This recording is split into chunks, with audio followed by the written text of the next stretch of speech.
Hola, les damos la bienvenida a Conversaciones UDA.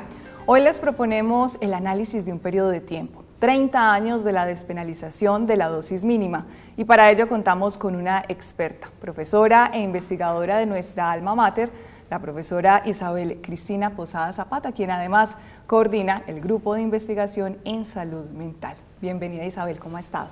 Muy bien, muchas gracias, Joana, gracias por la invitación. Profesora, yo quisiera que nos diera primero un contexto. ¿Cuál era la Colombia de entonces? Porque aún hoy, a 2024, cuando hablamos de dosis mínima, pues hay opiniones de todos los colores, de todas las entonaciones. Así que en ese momento, ¿qué sucedía que permitió que se cumpliera esta sentencia? Bueno, yo creo que hay que pensarlo en dos ámbitos, en el ámbito mundial y en el ámbito nacional. En el ámbito mundial venimos de una serie de convenciones únicas de las Naciones Unidas, de otros organismos multilaterales y una tensión permanente entre la droga como una sustancia que hay que fiscalizar, una sustancia que es de íntima importancia para todos los países, pero más en el tema de la fiscalización.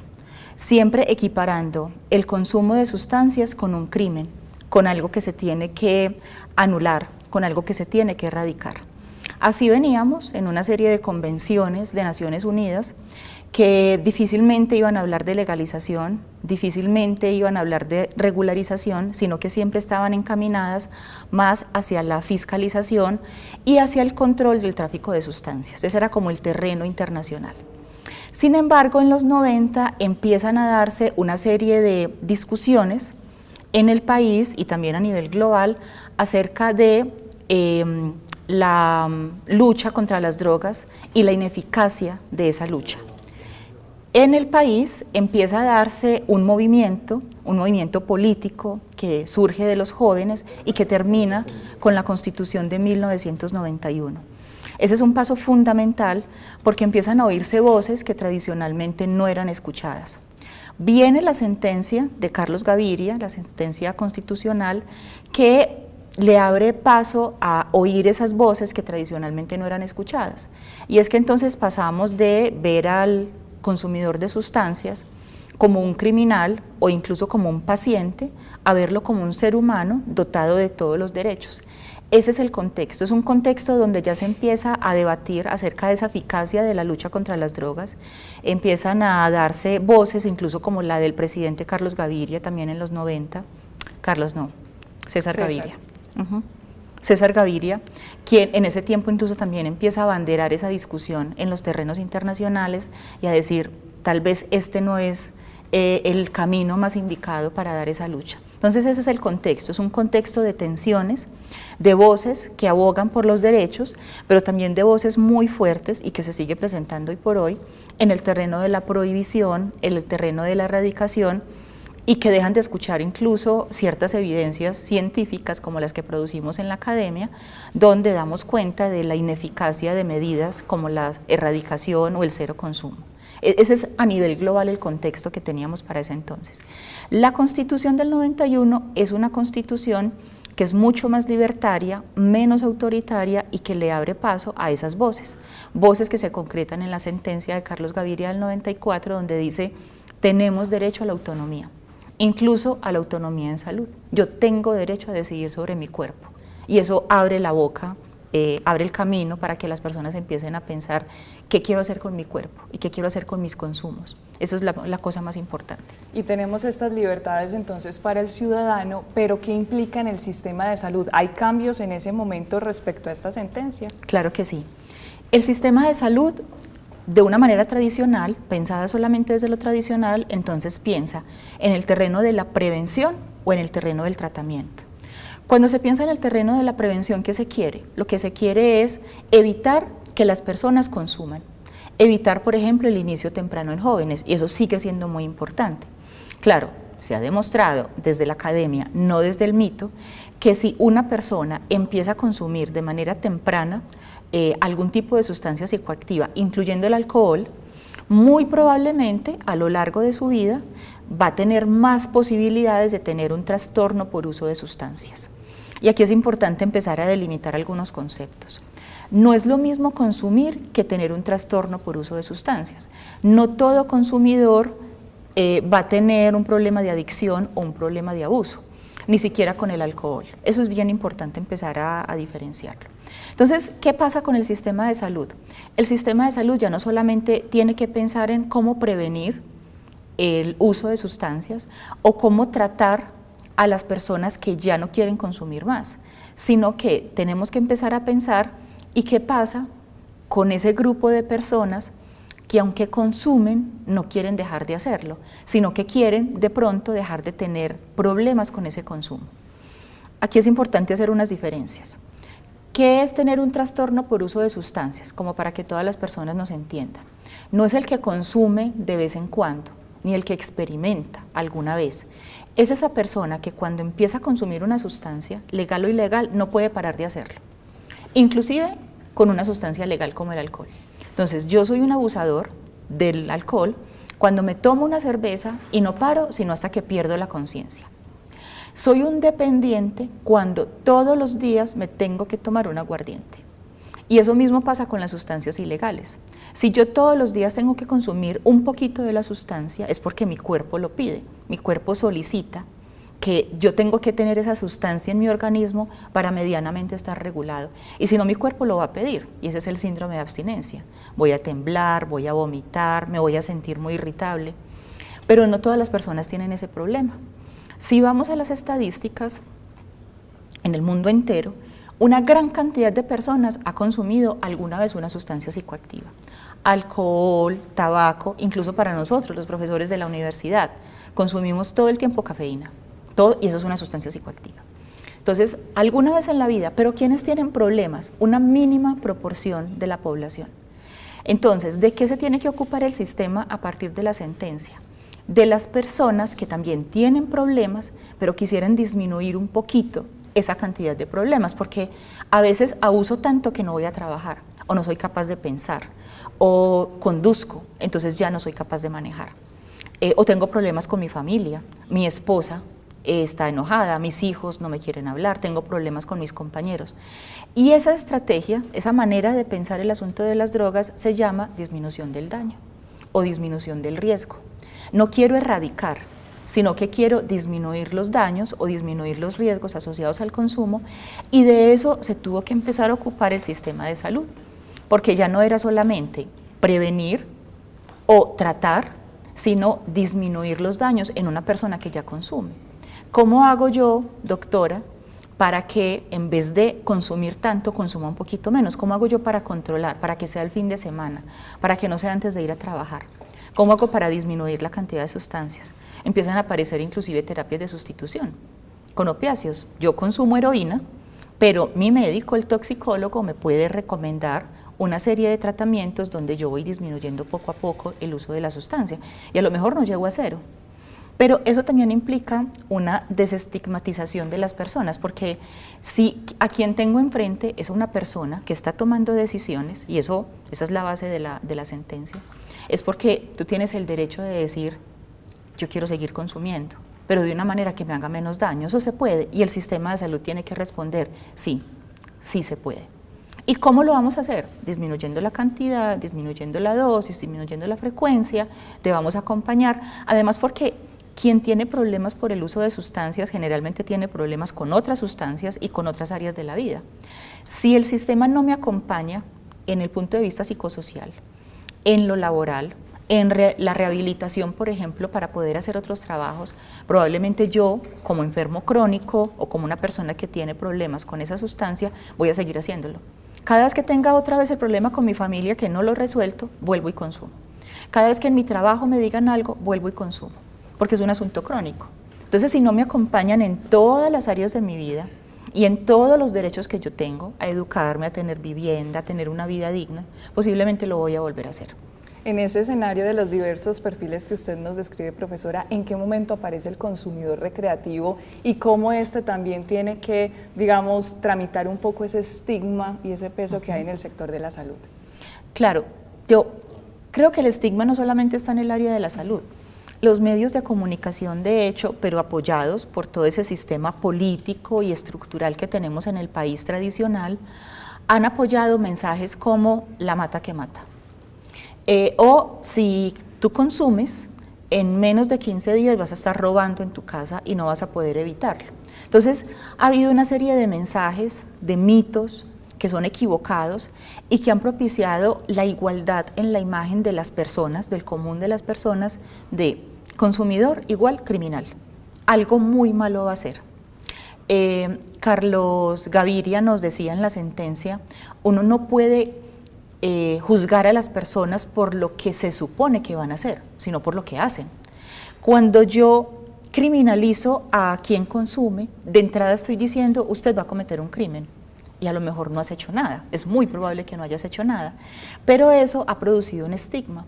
Entonces, hoy por hoy, luego de 30 años, todavía hay congresistas, hay políticos que nos siguen diciendo casi que todo consumidor, y los tratan de una manera despectiva, dicen los marihuaneros de la calle, la gente que va finalmente a habitar la calle, ¿Es como el si fuera... o el narcotraficante? Sí. Algo así. Y no hay posibilidad ninguna que tú termines de una manera distinta. Entonces le tratan de meter el cuento a las personas, no apoyados en la evidencia, que un consumidor es igual a criminal, o es igual incluso a un enfermo. Y la ciencia, lo que nosotros hacemos en una universidad como la nuestra, que es pionera en investigación, es demostrar que no todas las personas que tienen un consumo tienen problemas. Hay personas que tienen consumos que nosotros llamamos consumos controlados. ¿Y eso qué quiere decir? Que yo soy capaz de decir en qué momento, qué cantidad, bajo mi autonomía, puedo hacer ese consumo. Entonces el consumo no va a perjudicar a otra persona, yo no voy a consumir y salir a manejar, no voy a consumir antes de ir a clase, no voy a consumir cierto tipo de sustancias que yo no sé de dónde provienen, me voy a asegurar, por ejemplo, de mi vendedor, del tipo de sustancia que voy a manejar. Voy a tratar de acompañarme médicamente, y ahí está el sistema de salud, pero eso se puede hacer. ¿Qué pasa con el consumo recreativo? Es exactamente eso. Es un consumo que puede no necesariamente llegar a ser un consumo problemático, porque se da de vez en cuando. Lo mismo pasa con el alcohol. Yo puedo tener un consumo recreativo de alcohol. ¿Eso qué quiere decir? Que cuando estoy en una fiesta, no estoy manejando, estoy acompañado de personas que en algún momento me pueden ayudar si no soy capaz de llegar a mi casa, si no recuerdo mi dirección, y trato de tener un consumo apoyado por ciertos mecanismos de protección que no tiene que derivar en un problema. Y no es que al otro día tenga que volver a hacerlo, o que lo voy a empezar y ya luego no voy a saber en qué termino. Ese es un consumo recreativo, es un consumo que se va dando de vez en cuando, en ciertas circunstancias, con amigos, para sentirme mejor, no para evitar un problema. Eso es importante. Los consumos recreativos se dan para estar más contento. Cuando yo estoy consumiendo porque estoy muy triste, ese ya no es un consumo recreativo, estoy consumiendo por otra razón, y hay que pensar en buscar ayuda. Pero un consumo recreativo no necesariamente es problemático, pero ahí viene el asunto del estigma. Si yo meto en un mismo saco a todos los consumidores, a todas las sustancias y a todas las relaciones consumidor-sustancia, indiscutiblemente cualquier consumo recreativo va a estar en el campo del problema. Entonces fíjate que ahí están las hiperreacciones de una mamá, un profesor, que se da cuenta que tiene una persona cercana que es consumidora, o que mi hijo a lo mejor hizo un consumo experimental, entonces ya es un adicto y hay que meterlo en una institución y obligarlo a que se haga un tratamiento. Hay que acompañarlo a ver qué está pasando. Como cuando experimentamos también con la sexualidad, cuando tratamos de tomar decisiones en el campo de lo profesional, vamos de una carrera a otra, somos adolescentes, ese mismo tipo de cosas pasa. Pero si una mamá está acompañada del estigma, está acompañada del mito de su hijo ya le va a robar el celular, posiblemente va a tener una alerta muy grande, y no necesariamente tiene que ser eso. Ataca más a ese adolescente o a ese estudiante que tenemos en la universidad el mito, el estigma y la discriminación que el tipo de consumo que está teniendo. Eso le puede hacer mucho más daño porque va a quedar señalado. Es la persona que, ese es el marihuanero o ese es el consumidor. No, ese señor se llama Steven, Mario, José o Carlos. Y es alguien que tiene otras vidas, pero la etiqueta hace mucho daño. Profesora, quisiera pasar en ese asunto que usted nos menciona, el escenario de la escuela, de la institución, ¿cierto?, del estudiante, de los profesores y digamos que de acuerdo con el momento político la relación con la despenalización de la dosis mínima cambia. En algunos momentos hace parte de la agenda pública y lo vamos a penalizar nuevamente o se limita precisamente los lugares de consumo que se ha dado en este 2024. Varios alcaldes municipales restringieron esos espacios con la justificación de proteger a los jóvenes frente a ese consumo y por asuntos de seguridad. ¿Hay cifras que realmente respaldan que esto tiene efectividad en esos órdenes o cuáles son sus consideraciones frente a estos dos asuntos por los cuales se toma la decisión de restringir el consumo? En el campo de la legislación, si ha habido algo que restrinja el desarrollo de la sentencia del 94, ha sido el Código de Policía. El Código de Policía debe ser regulado, debe ser administrado por los gobernantes locales, en este caso por los alcaldes. Son los alcaldes quienes deciden entonces cómo va a operar una cierta sentencia, una cierta ley. En este caso el Código de Policía, en muchos lugares del país, aún con la sentencia que es de Corte Constitucional, viene a decir, no, es que en mi ciudad yo voy a regular dónde sí se puede, dónde no se puede, incluyendo la toma de alcohol. Es cierto, por supuesto, y hay una serie de tensiones y tenemos que seguir debatiéndolo, si esto realmente es eficaz a la hora de disminuir, por ejemplo, los consumos problemáticos, a la hora de disminuir, en nuestro caso, la relación alcohol y violencia. Si vamos a ver, muchos de las riñas o de esa violencia interpersonal que se da entre nosotros, se da en la casa, y se da bajo la toma de alcohol. No tenemos que consumir una sustancia ilegal para eso. ¿De qué manera regular esa violencia que nosotros constantemente le estamos procurando al otro en medio de un momento de exaltación? Creo que esos son temas que hay que pensar. ¿Qué pasa con la regulación? Con el Código de Policía. El Código de Policía entonces permite a esos gobernantes locales decidir cómo ejercer esa autoridad. Pero ¿qué nos ha demostrado los promedios de los últimos decomisos? El promedio de los últimos decomisos está en 1,6 gramos de marihuana. Eso realmente no es nada, es un cigarrillo. Y el 70% de los decomisos se dan jóvenes. Entonces, básicamente lo que estamos haciendo es persiguiendo a jovencitos para quitarles un poquito de marihuana. Y un poquito de marihuana que luego van a ir a conseguir nuevamente. El desgaste institucional que hay detrás de eso. Y mientras tanto, sí tenemos un gran problema con unas grandes organizaciones que producen, venden cosas de las que no estamos tan seguros, utilizan la violencia. Lo que sí ha podido demostrar alrededor de todo el mundo es que cuando hay un negocio que es ilícito, que no está regulado por los estados, no es que el negocio se deje de hacer, se sigue haciendo. ¿Cómo se sigue haciendo? En los sótanos, en los escondidos más horribles de la ciudad, y las personas que van a querer usar esa sustancia se van a tener que someter a las condiciones de violencia, a las condiciones de inseguridad que proveen ese tipo de grupos que regulan eso. Lo mismo pasó con el alcohol. Cuando el alcohol era prohibido, se hacían alambiques, y las personas tenían un alambique, producían un alcohol que no era regulado por el Estado. No es que la gente dejara de consumir. La prohibición no hace que las personas dejen de hacerlo, hace que las personas se tengan que arriesgar para ir a lugares remotos bajo la influencia de grupos armados y tengan que consumir además cualquier cosa, porque no se puede regular el tipo de sustancia que las personas están consumiendo. ¿Qué podemos hacer cuando tenemos una fábrica de licores? Nosotros sabemos que esa fábrica está regulada y que tiene que producir un alcohol que, si bien sigue siendo un tóxico, no es que sea agua, sigue siendo una sustancia que produce efectos en el cuerpo, pero tiene una serie de regulaciones. Pero cuando es una sustancia, la que llamamos ilegal, esa sustancia se tiene que conseguir en cualquier sitio, bajo unas medidas que no son seguras, y yo no estoy absolutamente seguro de lo que me estoy consumiendo. De hecho, en los últimos estudios que se han hecho de ciudad, se ha podido establecer cómo, en términos de drogas sintéticas, pastillas, LSD, éxtasis, en muchas ocasiones los jóvenes de nuestra ciudad no están consumiendo lo que les venden. Y es un mercado negro, nadie lo puede regular. Entonces, tú te compras un papelito de LSD, que es un ácido, que es un alucinógeno, que se supone que te va a producir un efecto de colores, de la percepción distinta de la música, y en realidad te duermes. Te están dando un anestésico y tú no lo sabes, porque no hay manera de regularlo. Lo que se ha podido demostrar es que cuando el Estado regula y entra a hacer una buena regulación, puede inclusive determinar qué tipo de sustancia es el que se va a vender. Además, de acuerdo a tu peso, de acuerdo a tu sexo, de acuerdo a tu edad, te podemos hacer un acompañamiento. Los centros que hacen acompañamientos en algunos países alrededor del mundo para consumidores de heroína hacen eso. ¿Tú cuánto pesas? 50. No te vamos a dar la misma dosis que una persona que pese 80. ¿Cuánto llevas consumiendo? ¿Tienes más resistencia o menos? Y te vamos a acompañar. No vamos a permitir que compartas jeringas con otras personas. Entonces, ese tipo de cosas reducen, por ejemplo, otras consecuencias. VIH, hepatitis.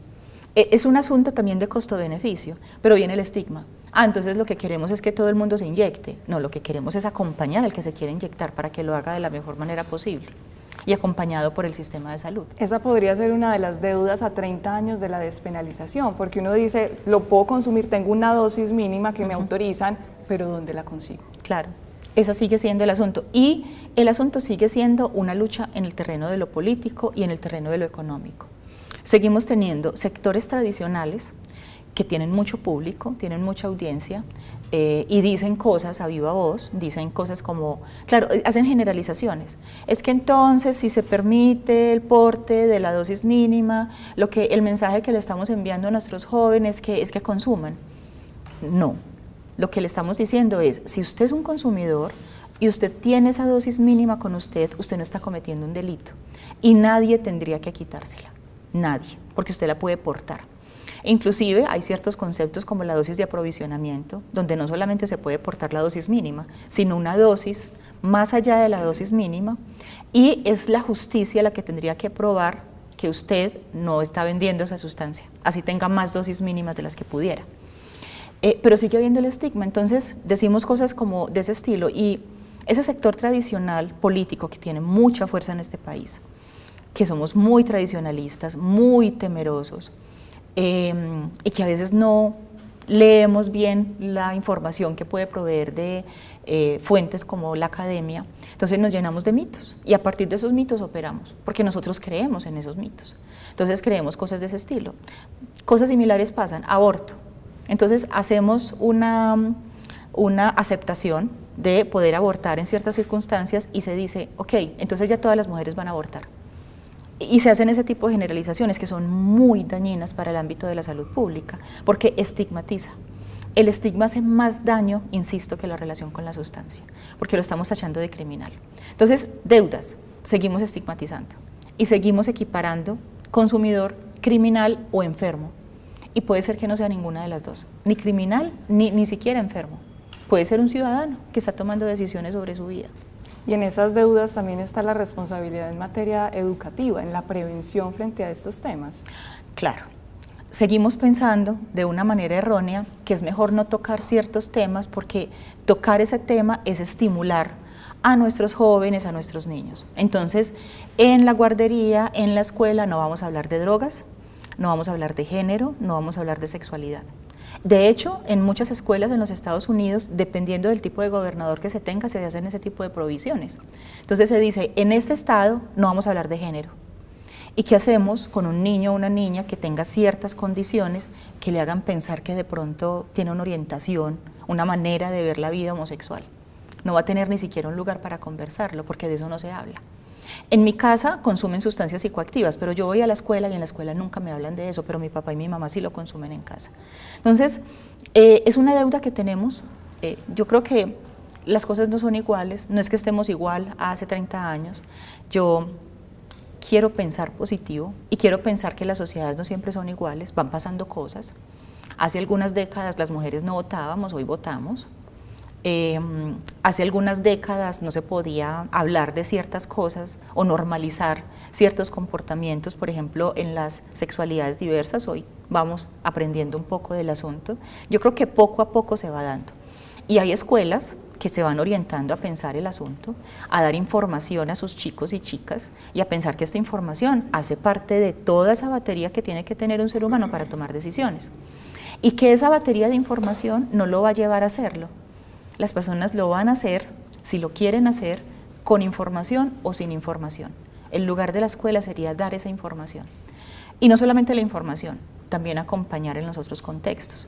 Claro, yo tengo información, pero tengo una vida psicosocial totalmente alterada, me violentan en mi casa, no tengo un proyecto de vida, probablemente va a tener un consumo problemático. Así tenga la información. La información por sí sola, también se ha demostrado, Joana, no es suficiente para prevenir, ni en temas de sexualidad, ni en temas de violencia, ni en temas de drogas. A los chicos no solamente hay que darles información, y más en esta era. Tú te metes a Google y le dices a Google, riesgos de consumir marihuana. Encuentra todas las respuestas. 0,08 segundos, 30.000 resultados. De los buenos y de los malos, porque ahí hay de todo. Pero tú lo puedes encontrar. Entonces hay que pensar más bien qué necesitan los jóvenes, darles también la palabra. Hace poco teníamos una investigación que ya la estamos terminando con jóvenes en la Comuna 10, y era muy llamativo porque le preguntábamos a personas adultas de la Comuna 10 cuáles son los principales problemas de la comuna, y muchas de las personas adultas nos decían que los jóvenes consumen sustancias.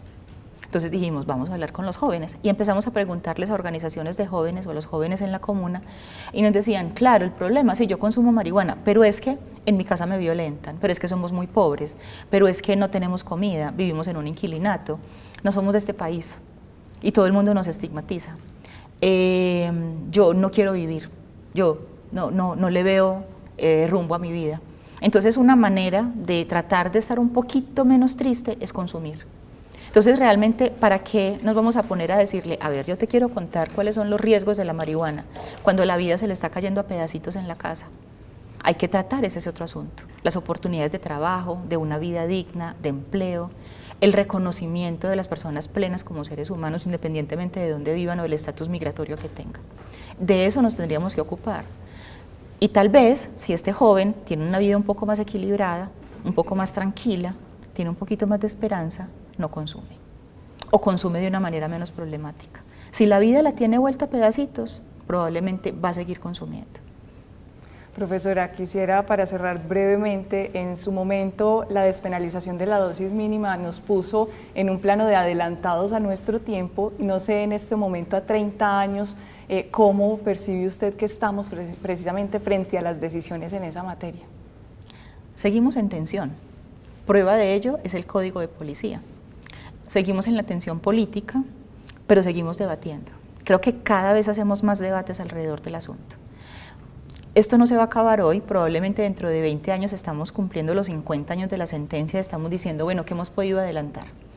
Pero dijéramos que ¿qué hemos podido adelantar? El sistema de salud ha tenido que operar frente a la posibilidad de reducir daños y riesgos. Y eso también es un tema de vanguardia, porque ya no solamente estamos diciendo cero consumo, o si ya estás consumiendo te trato, sino que estamos diciendo te acompaño si quieres disminuir tu consumo problemático. Eso es un gran avance. Y muchas instituciones del orden de salud mental han tenido que dar esa batalla. Sigue siendo un reto, nuestro sistema de salud tiene a la salud mental como una cenicienta.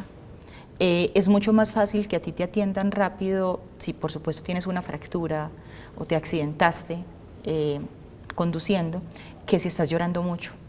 Es muy probable que el sistema simplemente te acoja, te medique rápidamente para evitar ese llanto, pero que no vaya más allá y que te haya un acompañamiento mucho más integral, psicosocial.